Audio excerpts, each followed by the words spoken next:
প্রিয় দর্শক কেমন আছেন? আশা করি ভালো আছেন। প্রিয় দর্শক, পে স্কেল ২ ধাপে নয়, একবারেই বাস্তবায়নের পরিকল্পনা।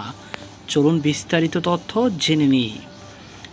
প্রিয় দর্শক, সরকারি চাকরিজীবীদের জন্য প্রতীক্ষিত নতুন বেতন স্কেল নিয়ে গুরুত্বপূর্ণ সিদ্ধান্ত নিতে যাচ্ছে সরকার।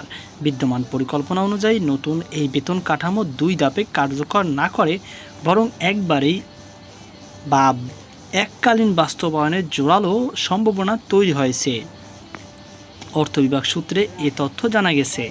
শুরুতে নতুন পে স্কেলের ২ ধাপে কার্যকর করার বিষয়টি সরকারের পরিকল্পনা থাকলেও বর্তমানে সেই চিন্তা থেকে সরে আসার কারণগুলো হলো প্রযুক্তিগত জটিলতা, প্রশাসনিক ব্যয় বৃদ্ধি এবং চাকরিজীবীদের মধ্যে সম্ভাব্য অসন্তোষ। আইবাস প্ল্যাটফর্মে ২ ধাপে বেতন সমন্বয় করে জটিল হওয়ায় এককালীন বাস্তবায়নের দিকেই বেশি ঝুঁকছে প্রশাসন। সোমবার সচিবালয় মন্ত্রিপরিষদ সচিব নাসিমুল গনির সভাপতিত্বে নতুন বেতন কাঠামো পর্যালোচনার জন্য একটি উচ্চ পর্যায়ের বৈঠক অনুষ্ঠিত হওয়ার কথা রয়েছে।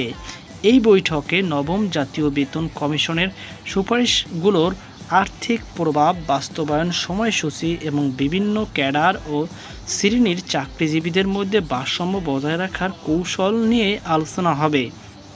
তবে কমিশনের মূল সুপারিশের তুলনায় বেতন বৃদ্ধির হার কিছুটা কম হতে পারে বলে ধারণা করা হচ্ছে।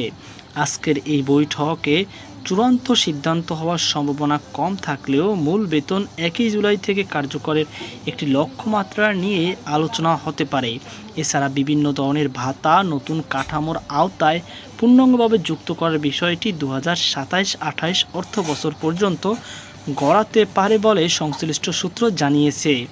যদিও চূড়ান্ত কোনো ঘোষণা এখনও আসেনি, তবুও সরকারি চাকরিজীবীরা নতুন এই বেতন কাঠামো নিয়ে অধীর আগ্রহে অপেক্ষা করছেন। পুরো প্রক্রিয়াটি সম্পন্ন করতে সরকার দীর্ঘমেয়াদী পরিকল্পনা এবং প্রশাসনিক স্বচ্ছতার উপর বেশি জোর দিচ্ছে। তো প্রিয় দর্শক, এই ছিল আমাদের সর্বশেষ আপডেট তথ্য। এ নিয়ে আপনার কি মতামত? আর আপনি যদি আমার চ্যানেল নতুন ভিউয়ার্স হয়ে থাকেন তাহলে অবশ্যই আমাদের চ্যানেলটি সাবস্ক্রাইব করে রাখবেন। আজকে এই পর্যন্তই, দেখা হবে আবার একটি নতুন এপিসোডে।